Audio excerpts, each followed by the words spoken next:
better now, but with not that. You know, it means you 200 more temperature, tired, achy, but he's better now. Well, we had a very nice romantic dinner, just the two of us at home.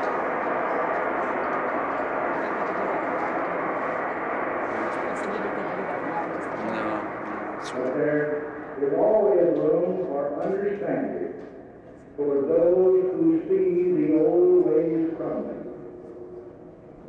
And to them today, that was Pamela last night.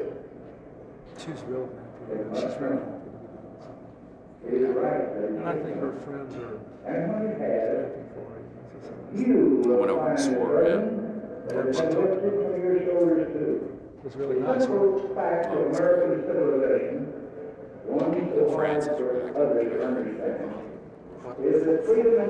Somebody pointed out that her DCM is Chip Bowen's. Are not just words to us. France. So We believe in. and then Harriman Bowen. Under all the world, too much and abundance. 30 years ago, 50 years We ago. believe. They were And sequential. so, as long as some among us are That's Nick. Celestine Bowen is our. it must blunt our faith and sap the strength of our high purpose. Thus, this is a victory for the freedom of the American Negro, but it is also a victory for the freedom of the American nation. And every family across this great empire stretching Then I go land straight to the microphone. will live stronger in liberty, will live more splendid in expectation, and will be prouder to be American Is he? because of the active How old is he?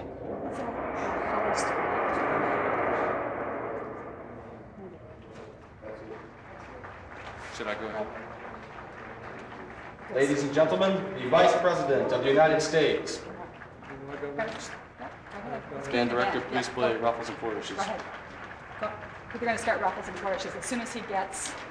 Do I start now? Yep, right now.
Ladies and gentlemen, welcome. What an exciting day.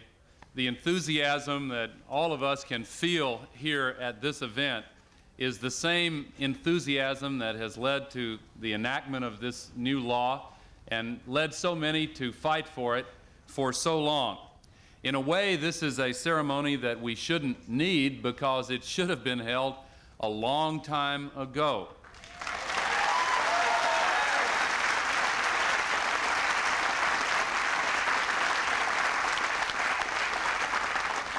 In fact, I see the family of the late Senator Gail McGee in the audience. Senator McGee was a close friend of my parents, his wife Lorraine, his son Bob, his daughter-in-law Mary Lou, and his grandsons Kirk and Scott. And I mention them, of course, because Gail McGee introduced the first motor voter bill a long, long time ago when he was in the Senate. It should have passed then. After all, the problem was clear then. It has been clear ever since then, and it's clear now. Last fall, on Election Day, there were 70 million unregistered Americans. There were 1 million of them in my home state of Tennessee, and most of them would be and will be registered under this new system.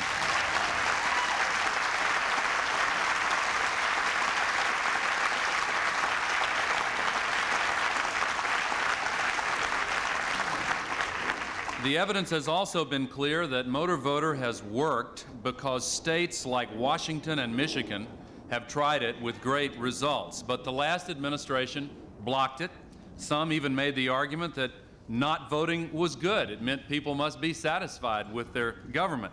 I remember one columnist calling the failure to vote a kind of passive consent.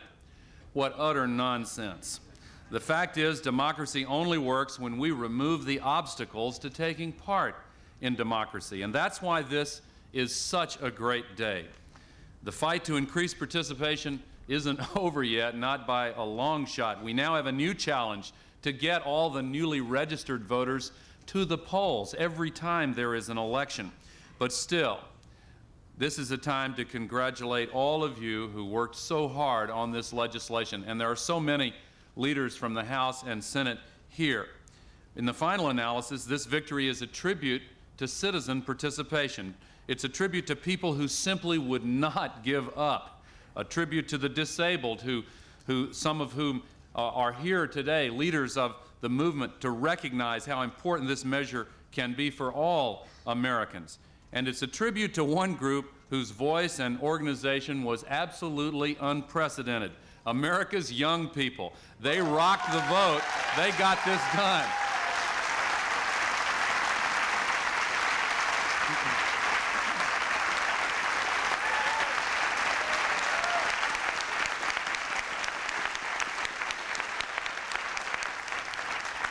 Through Rock the Vote and MTV, their voice was heard. Through postcards filled in at concerts, college dorms, and record stores, their voice was heard.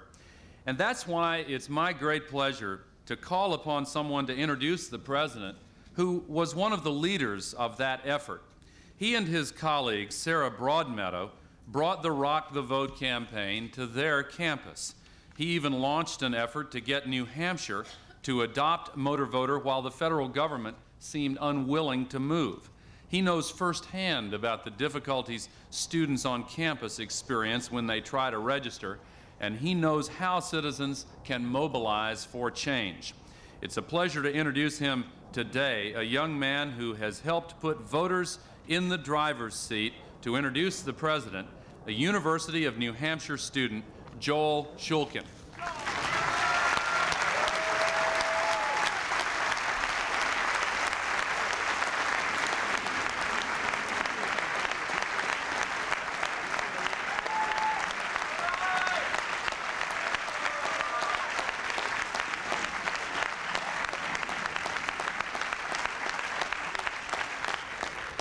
Thank you, Mr. Vice President.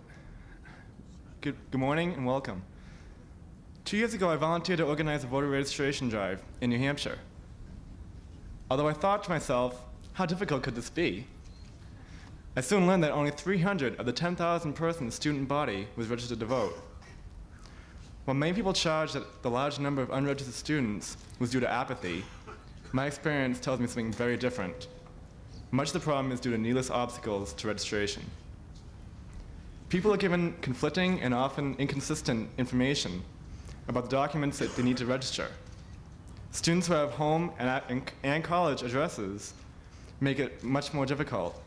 Many students are told that they need to send for absentee ballots very close to the registration deadline, leaving them without realistic time to cast their vote. And because there is no mail-in registration in New Hampshire, the town clerk's offices were overwhelmed the closer we get to the registration deadline. During the week before the 1992 presidential election, more than 100 people a day were registered, and on the last day, over 500 people lined up around Town Hall to wait in line to vote. Many students didn't have time to wait in line and just gave up. And yet the town clerk still insisted that no one was ever denied the right to vote. Knowing that we needed help in overcoming these barriers, my associate, Sarah Broadmeadow, and I called Rock the Vote. Not only did we register over 3,000 new students with their help, but we also were able to rally tremendous support from Motor Voter. In fact, as students signed the motor voter petition cards, they were always disappointed that they couldn't register at the same time. With the motor voter law, this would never have happened. While the turnout among students was unprecedented, with motor voter, it could have been even higher. Mail-in registration and greater accessibility to registration offices would have eliminated the last-minute registration rush, and the mobility issue would no longer have continued to be an issue. Until the 1992 presidential election, most candidates for office ignored the 18 to 24-year-old vote. They said students weren't active in the political process and that we couldn't sustain an effort either for the election or for motor voter. Well, I'm proud to say that those same people found themselves waiting behind students in very long lines at the election polls on Election Day.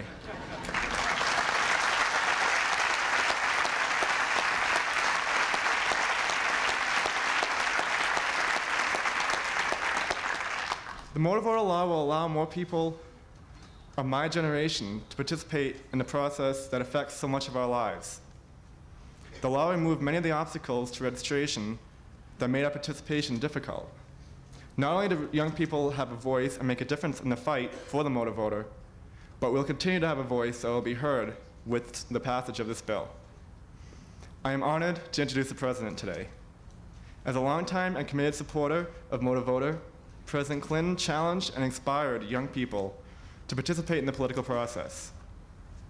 We answered that challenge by actively helping to bring about the passage of this bill. We will continue to do so through our ever-growing voice and vote in the electoral process. Mr. President, my generation takes great pleasure in thanking you and celebrating this great victory with you. And in recognition, Rock the Vote would like to present to you a t-shirt, which on the back,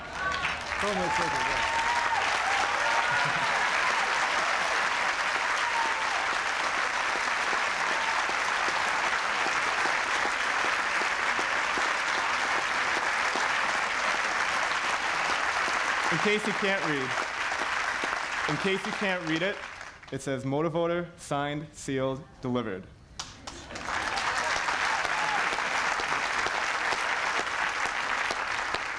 It is now my great pleasure to introduce the President of the United States. Thank you, Bill. That's terrific. Thank you. Good job, Bill.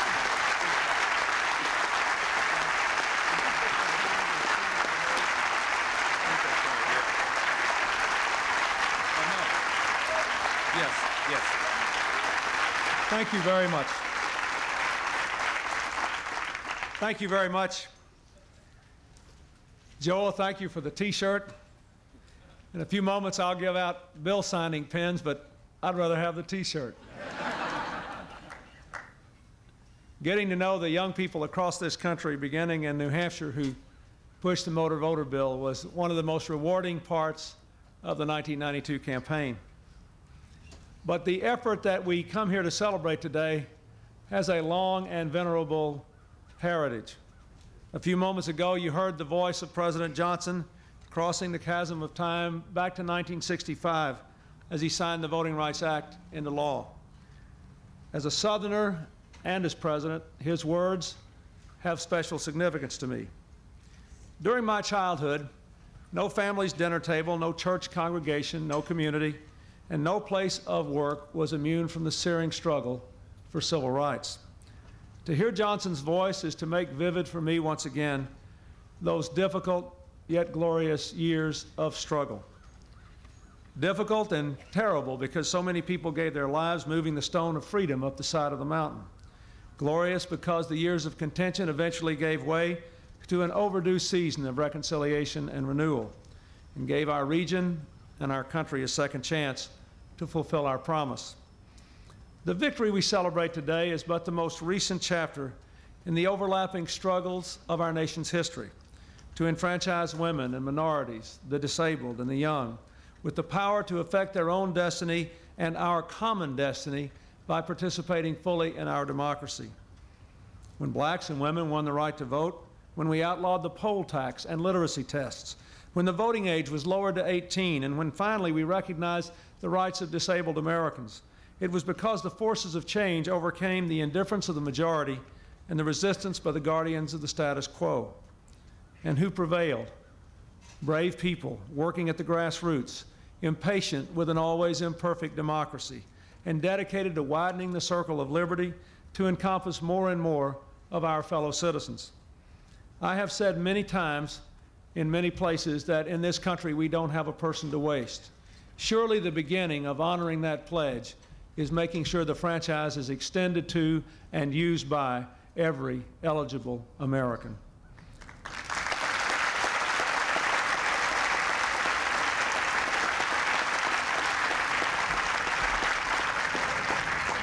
Today we celebrate our noble tradition by signing into law our newest civil rights law, the National Voter Registration Act of 1993, which all of us know and love as Motor Voter. An extraordinary coalition of organizations, many of whom played historic roles in our expanding democratic rights, joined many years ago with the hope that they would see this day come.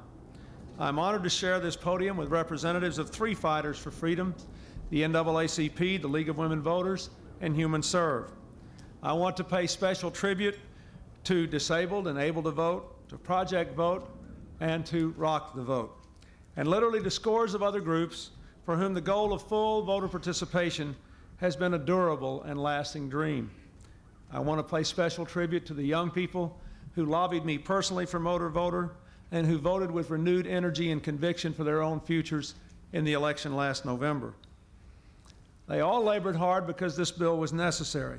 As many as 35% of otherwise eligible voters in our nation are not registered, and the failure to register is the primary reason given by eligible citizens for their not voting.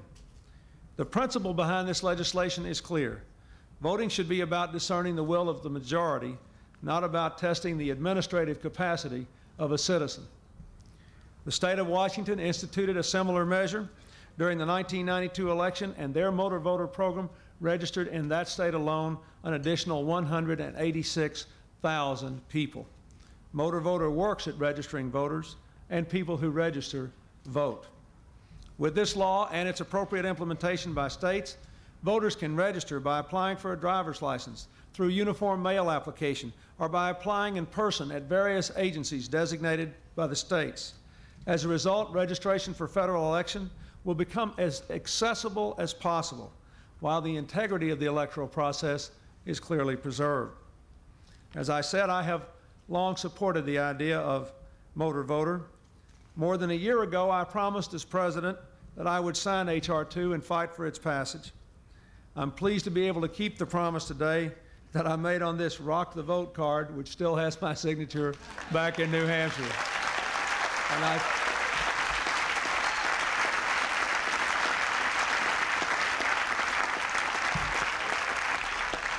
I also want to point out that all the president does is lobby for and sign laws.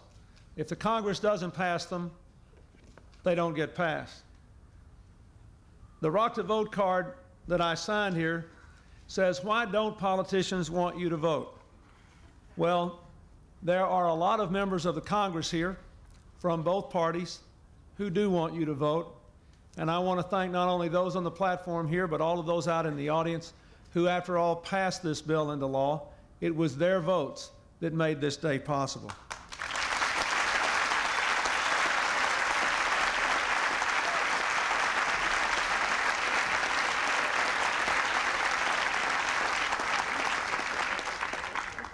This bill and its enactment is a sign of a new vibrancy in our democracy. With all the challenges and difficulties, with the years of accumulated economic problems we face, with all the divisions among our people, there is a new determination to make progress. You can see it in many ways. Voter participation was up in November, and after the election, it didn't stop. Here at the White House, mail has climbed to unprecedented levels. After I had been in office 14 weeks, the White House had received more mail than was received in all of 1992. We have had the switchboards jammed, the email system full, and if you haven't gotten an answer to your letter, we're working on it. This country is pulsing with the power of individual citizens' ideas and their determination to get something done. The legislators who worked so hard to adopt this bill, the organizations that gave themselves so completely to its endeavor, the young people, the activists, MTV, all of them, tapped a powerful current of energy that is still flowing in this country. The Congress has responded in other ways. The United States Senate passing just a few days ago a lobbying bill requiring registration by all lobbyists and requiring the disclosure of lobbyist spending on members of Congress is an example of that. The campaign finance reform, which has been presented, dramatically trying to lower the cost of campaign and reduce the influence of special interest groups, is an example of that. The current of reform is moving in this country, and those of you who helped to bring this bill to pass can take a large share of credit not only for this bill, but for the general movement and energy and involvement and determination of all of our fellow citizens. It was never right to sit on the sidelines of our democracy. And now with motor voter, there will be fewer and fewer excuses for anyone to do so. Let us remember this in closing. Voting is an empty promise unless people vote. Now, there is no longer the excuse of the difficulty of registration. It is the right of every American to vote. It is also the responsibility of every American to vote. We have taken an important step this morning to protect that right. And I want to challenge Joel and all the young people who did so much to register voters for the last election, and all of you who did so much to bring this voting rights bill to law, and all the ones that preceded it, to make sure now that we keep the rights alive by making sure that the responsibility to exercise it is exercised by every eligible American. When we leave here today, we ought to say, this voting rights bill and the others will not be in vain. Every year from now on, we're going to have more registered voters and more people voting. We're going to make the system work. The law empowers us to do it. It's now up to us to assume the responsibility to see that it gets done. Thank you very much.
I'd now like to introduce the Speaker of the House of Representatives who led the House in the adoption of the motor voter bill, Tom Foley of Washington.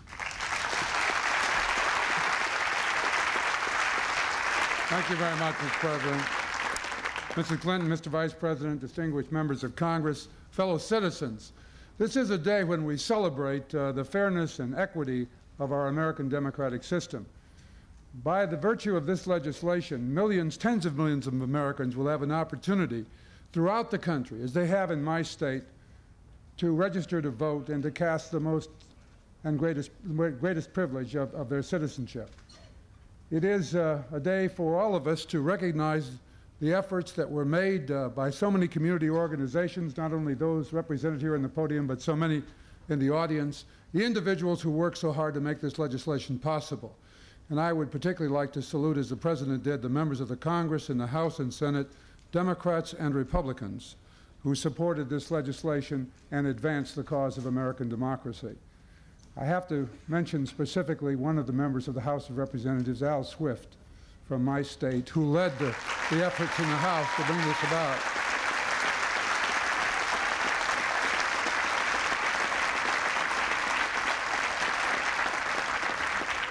Al said on the floor in an eloquent speech that it was surprising that something so simple and so much in the interest of the American people should take so long. But the long wait has ended, and because of the efforts of so many here today, and Mr. President, because of your election, this legislation is now law, and we can all celebrate that fact.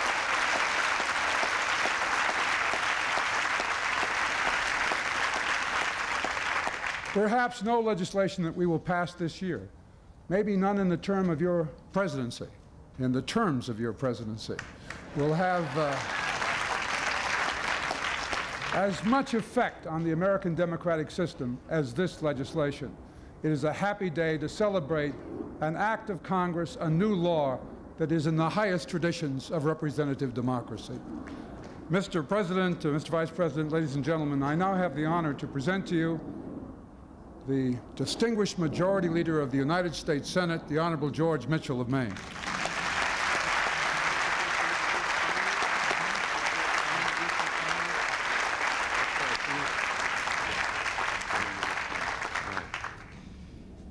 This is a great day for the American people and for American democracy. Our nation has a long and proud history of a continuing expansion of the right to vote. Over a century ago, African American men were given the right to vote. More than 70 years ago, that right was extended to women. More recently, we lowered the voting age so that every adult over the age of 18 has the right to vote. This important legislation will make it easier for every one of those eligible Americans to register to vote. Registering will now be as simple as renewing a driver's license. This measure will cover about 90% of all eligible voters and is a tremendous improvement over current practices. There was a large voter turnout in last year's election. I'm proud to say that my home state of Maine was first in the nation in voter percentage. And I'm also proud to say they voted the right way for Bill Clinton for president.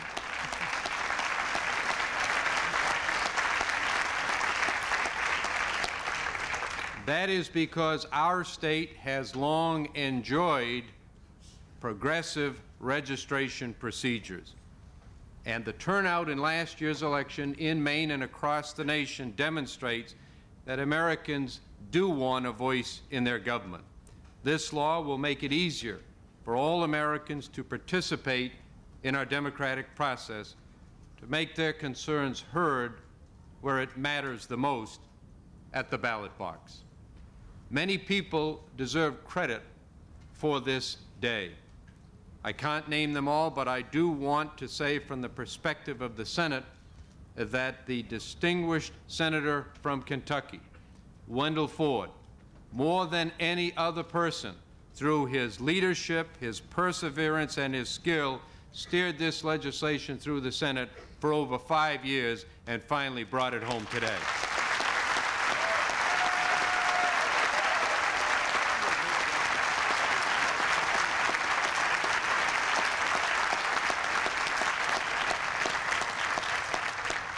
And as we are all now aware, sometimes painfully aware, no legislation can pass the Senate without the support of Republican senators. And they deserve great credit for their courage and their help in passing this legislation. And one of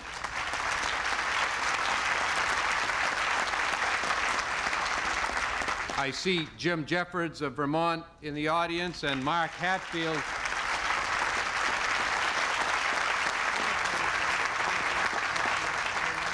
And Senator Mark Hatfield of Oregon, one of the great leaders, is here on the podium and will be heard from later. They deserve our gratitude.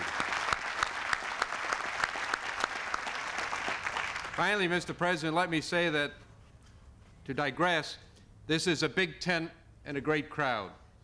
But you're going to need a bigger tent in a few weeks when we bring back the reconciliation bill for you to sign, including your budget.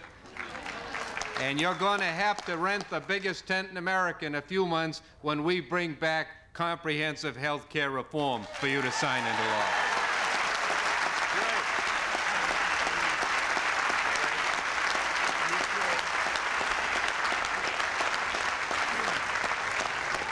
It's now my pleasure to introduce one of the men who led the way in the House of Representatives, who is one of those responsible for this tremendous improvement, the distinguished member of the House of Representatives from Michigan, Representative John Conyers.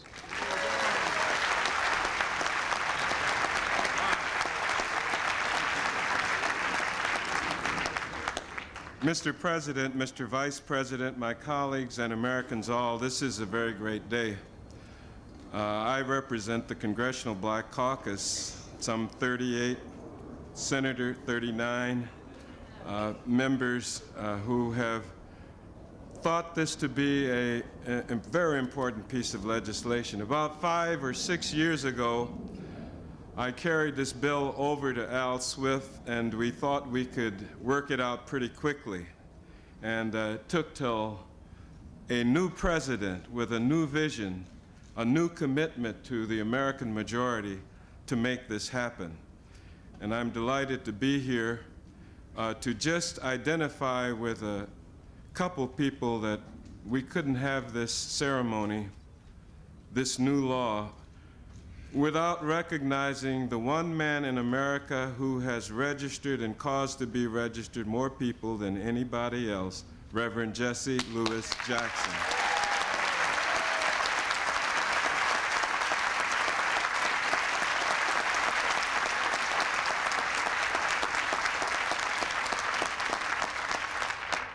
And I'm sure glad he's got his son with me, so I won't have to go through all these states registering people with him like I used to. But that won't stop my phone from being rung by Reverend Jackson, because now he's going to try to get me to turn out the vote after we've registered all these people. So our job never ends. I should point out that the Secretary of the State of Michigan started this so long ago that back in my state, people were asking me, what are you doing this for?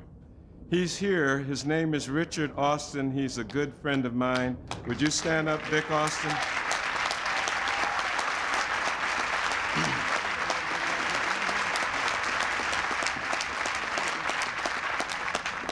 There are representatives of two families that are not here.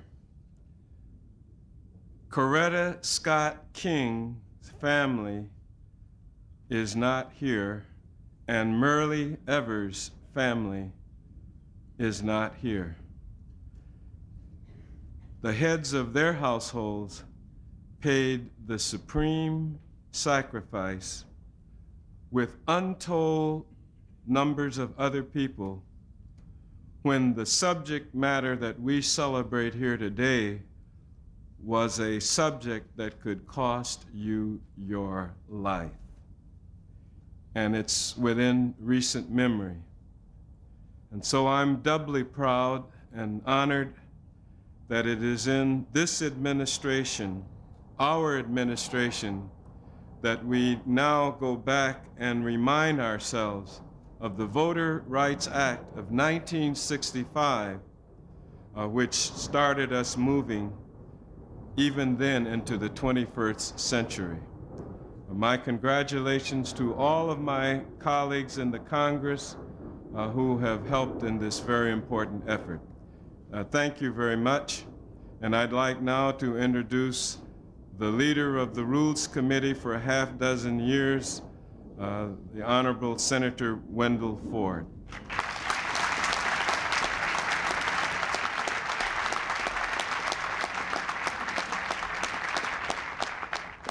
Mr. President, First Lady, Mr. Vice President, my colleagues, ladies and gentlemen, make a couple of points very quickly.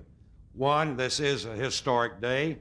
The reason it is because we've taken a giant step in connecting all Americans with their government, and they can now have a full say because we have a president in the White House that they helped elect that will sign this bill, and all our work and all our labor and all our sweat is coming to fruition today because we all now can reach out and say, this is what we want, because government is now a part of me, and I am a part of government.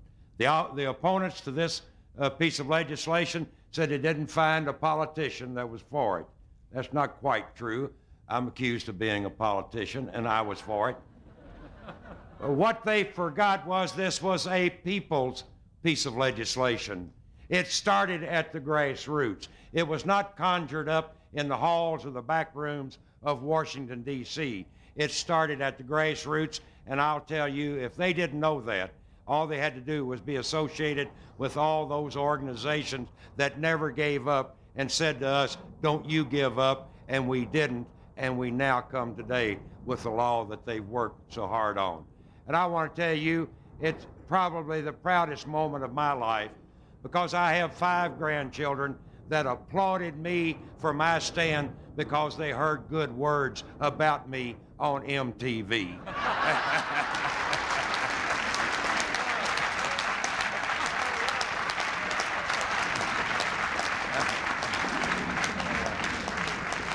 And I want to tell you, I'm for MTV, rock the vote, anything that'll keep me in good standing with those 5 grandchildren. And I want to tell you, when you're almost 70 and you get on MTV, man, you've arrived.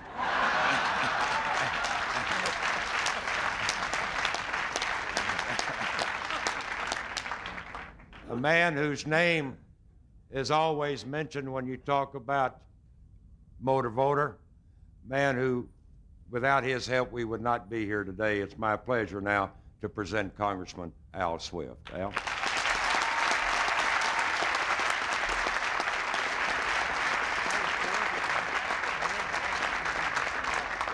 The signing of this law today is one of those happy occasions when government does something positive for all Americans, for rich and poor, for minority and majority, for the handicapped and the whole, for young people as well as old.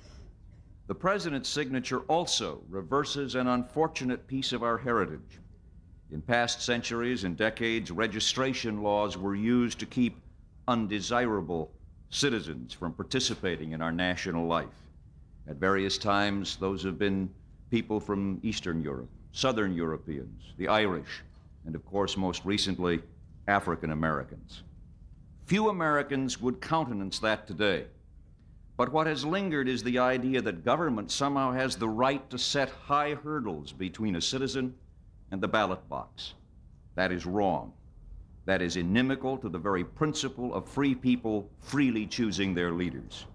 Today, all those hurdles are, at last, washed away, and we are a stronger, freer people because of it.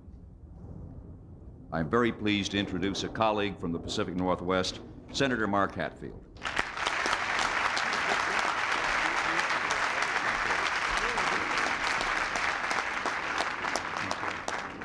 Mr. President, Mrs. Clinton, Mr. Vice President, my colleagues, ladies and gentlemen.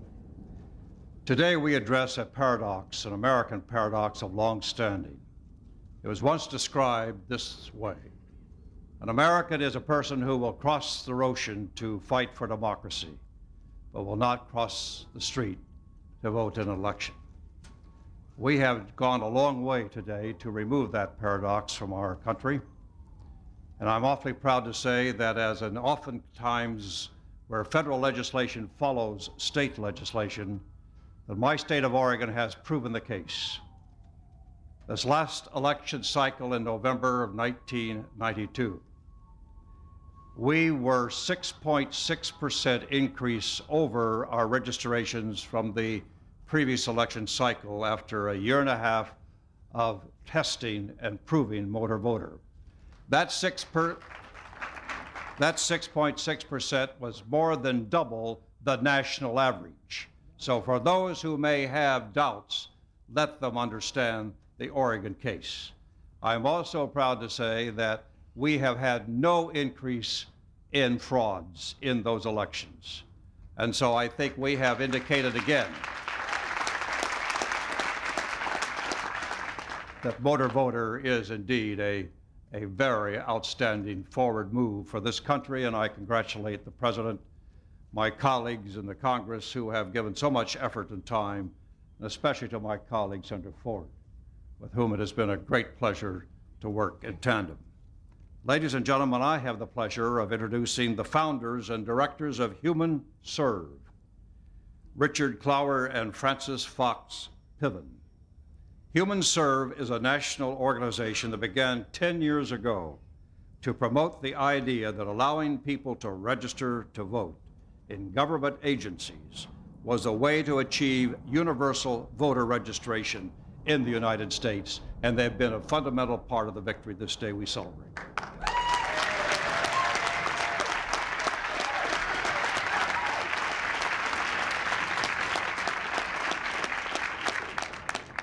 We remember and honor today the many Americans who participated in what has been a century-long struggle for full voting rights for the poor, for minorities, and for people with disabilities.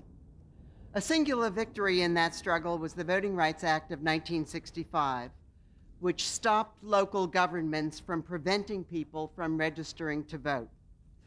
The National Voter Registration Act of 1993 is another singular victory.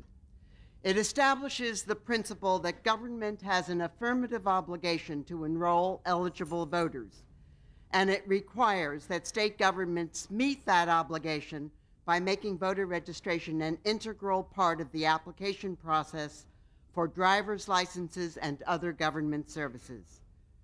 We congratulate the President, the Vice President, the Congress, and the National Coalition of civic, civil rights, labor, disability, and grassroots groups, which made the National Voter Registration Act possible. And we congratulate also those secretaries of state, state legislators, and election officials who paved the way for this historic measure by demonstrating in their states that offering to register people to vote in driver's license bureaus and other government agencies is fraud-free and cost-effective. Once implemented, this legislation will raise the national voter registration level from 64% to 95%. Millions of Americans with disabilities will be registered in agencies where they receive services. 90% of young people have driver's licenses. Their voter registration levels will double. Historic inequalities in registration rates by race will diminish to the vanishing point. 2 out of 3 Americans, unregistered Americans, reside in poorer households, and they will soon be registered equally with the well-off. And in the 1992 election, remember, 90% of those registered voted. With the signing of this act, we are finally guaranteeing all Americans equal access to the democratic process. I have the pleasure of introducing to you a leader of one of the co-sponsors of the Motor Voter Coalition, Benjamin Chavis. Benjamin Chavis is Executive Director of the NAACP.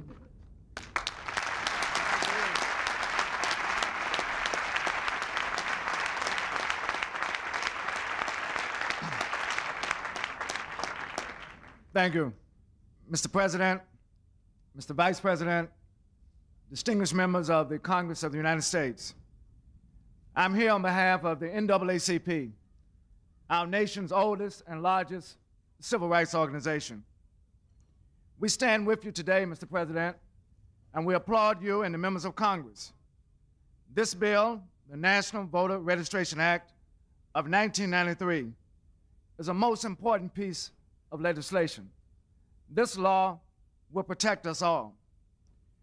Others have been recognized, but as we think about voting, I see another member in the audience I just want to recognize who also has paid a dear price to get voting rights. On the bridge, Edmund Pettus Bridge in Selma, Alabama, back in the early 1960s, Congressman John Lewis was beaten trying to get voting rights.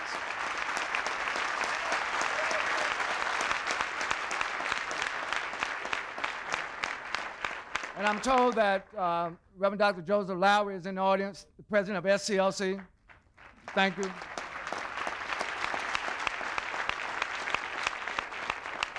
And we've recognized Reverend Jesse Jackson. The whole civil rights community, Mr. President, celebrates this day. And I'm just pleased that the NAACP, working with other national organizations, the League of Women Voters and others, are here to celebrate this moment. Of all the governmental rights afforded to the American people, and particularly those rights secured by the blood, sweat, and tears of African Americans, hardly any is more precious than the right to vote. Voting is the linchpin of freedom and democracy. Nearly 30 years ago, a valiant leader of the NAACP, Medgar Evers of Jackson, Mississippi, was shot and killed in the driveway of his home because of voter registration work. And so on this day, we will make sure that the legacy and the memory of Medgar Evers lives, not only for those of us here in the audience, but for all of the American people. The right to vote has been hard fought for. Mr. President, the law that you have signed today will remove the final obstacles and barriers that have disenfranchised eligible citizens, particularly racial minorities, poor persons, and persons with disabilities, and young people for far too many years. This new law reaffirms our nation's commitment to the fundamental right to vote. In the final analysis, the signing of the National Voter Registration Act is not a partisan legislative victory. This law is the culmination of an enlightened Congress working with grassroots organizations to enhance the interests of all citizens in our American democracy. Again, Mr. President, we commend you for signing this bill into law, which will provide greater access and opportunities for all Americans to participate in our nation's electoral system. I'm pleased to introduce a representative of the League of Women Voters, who is a co-sponsor of the Motor Voter Bill, the Honorable Betty King, the national president of the League of Women Voters. Betty.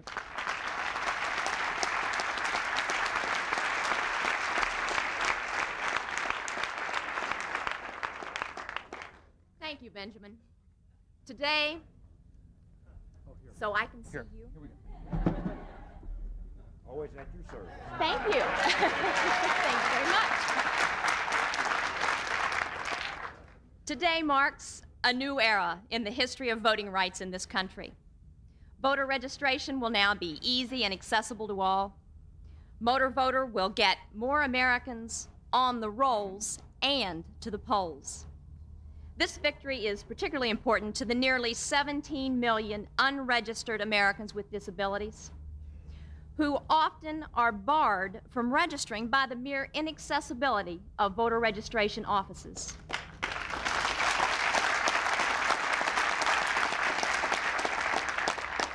Now, all American citizens will be able to exercise their constitutionally protected right to vote.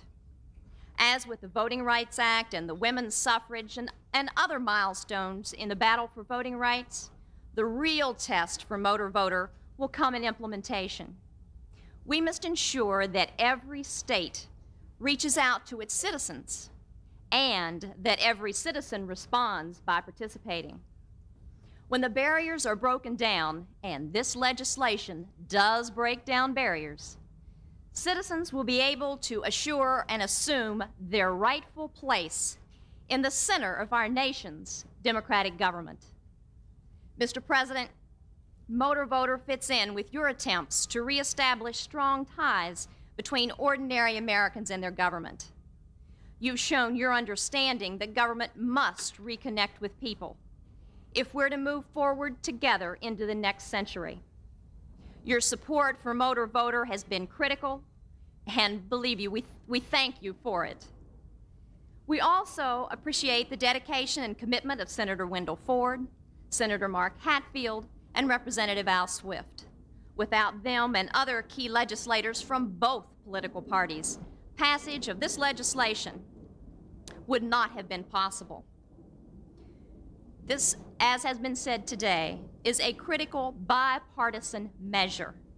Those who stood firm for citizens' concerns and against gridlock deserve our special praise. Members of the League of Women Voters have worked tirelessly for this day, along with our coalition partners, the more than 65 national organizations that have supported Motor Voter, including the Disabled American Veterans, the AARP, the Mexican American Legal Defense and Education Fund, and of course, the NAACP. Without them, we wouldn't be here today. Americans are the big winners today. The passage of Motor Voter marks the dawn of a new era, an era of inclusion for the 70 million Americans who have been shut out of our electoral system. We congratulate Congress and the President for enacting legislation that will reshape that system and make democracy more responsive to America's citizens. Thank you.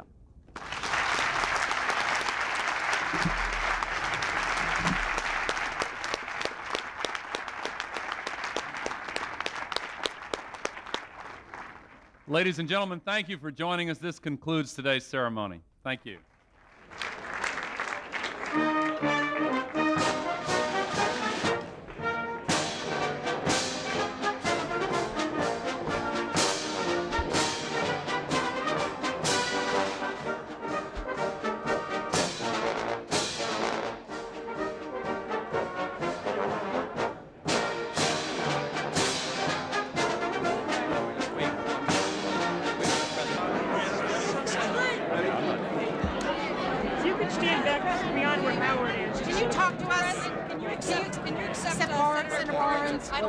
Let me find a place I can stand. Right here.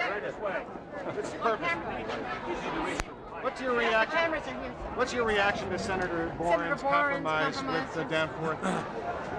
Well, my first reaction was that it was a huge shift in lowering taxes on people with incomes above $100,000 and hurting people, both elderly people and working people, just barely above the poverty line. It's basically a $40 billion shift away from wealthy Americans right onto people just above the poverty line, the elderly and the working poor. So I don't support that. I think that's a mistake. Would you rule out that kind of compromise to get rid of the energy tax?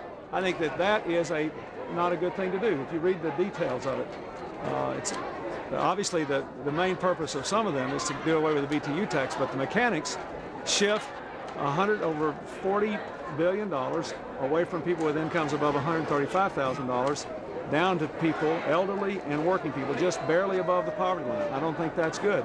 There's also another provision which, if it's implemented in the way they propose, could continue to shift health care costs onto private citizens and private employers, which would hurt the economy and hurt jobs. So those are the two things which concern me. Otherwise, I'm glad to have people talking and coming up with new ideas, but those are bad things. Well, I can just tell you what, I've given you my answers. I don't think we should look, we had 12 years where we made this economy more unequal and unfair. And to move $40 billion off of upper income people to people barely above the poverty line, it seems to me, is not a good way to go. Do you think this could unravel the deal in the House?